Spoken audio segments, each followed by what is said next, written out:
I've spent my career learning executive skills from mentors, from real world experience, and by taking some tough lessons the hard way. But by 32, I'd achieved the head of data analytics. And along the way, I had to recognize and unlearn the career habits that were quietly holding me back from promotions. In this video, I'm going to share 5 of the most common bad career habits that stop smart professionals from moving up the ladder, and the practical steps that you can take to break them.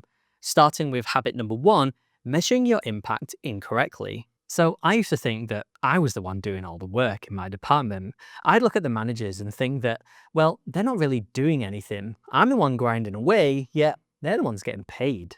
This is a common trap that a lot of professionals fall into, and if you don't change your mindset about it, it's going to hold you back for years.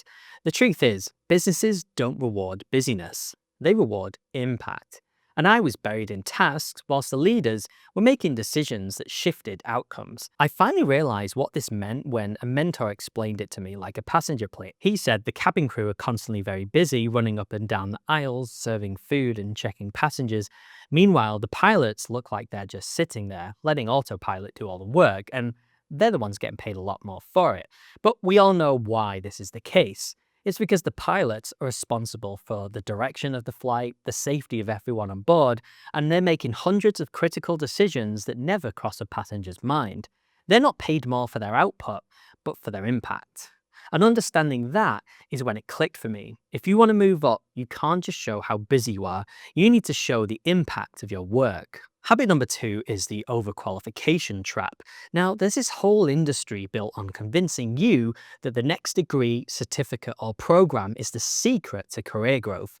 Universities and professional bodies love to sell you the idea that a qualification is your ticket to the top. But outside of careers where you legally need a license, such as medicine, law, and accounting, the truth is that in corporate life, your promotions won't come from how many letters you have after your name. They come from the soft skills like visibility, communication, and influence. You can't substitute those skills with another diploma. And I made this mistake myself. I thought the only way to unlock my career was to get a degree, so I signed up for a very long and expensive program. I sacrificed weekends, evenings, I've put in hundreds of hours, and the irony is, I climbed to this executive position before I even finished it.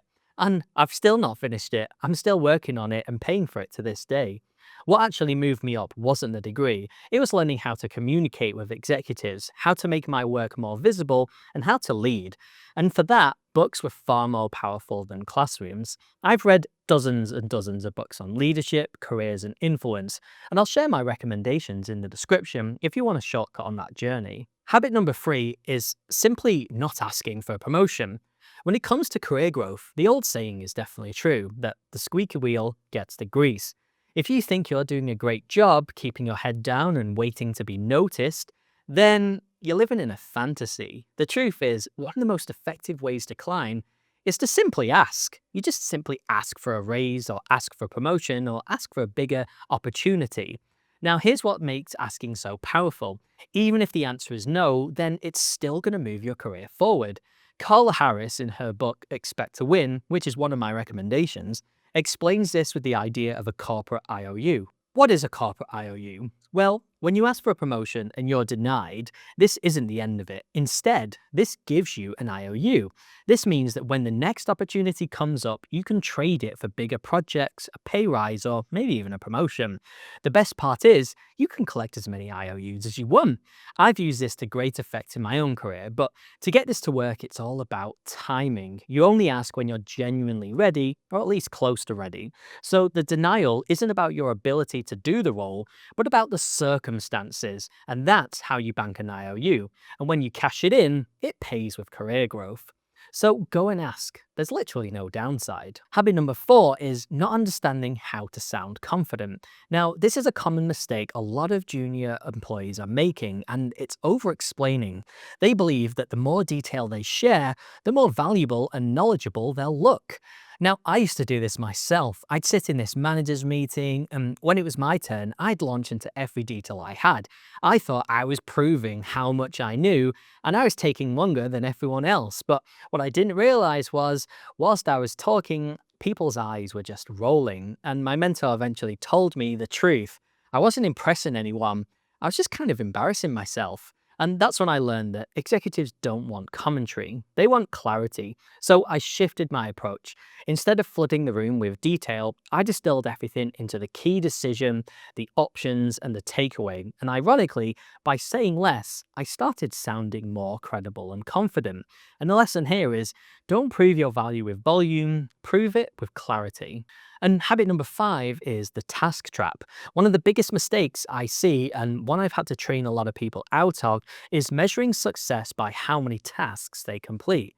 In business, promotions don't go to the task doers, they go to problem solvers. And the best way to think of it is this: every action in business can fall into one of 3 categories. First is the value maintained category. These are tasks that are keeping the lights on. For example, suppose you work in HR. Conducting interviews is just part of the job. It keeps the business running, it's necessary, but you're not transforming anything.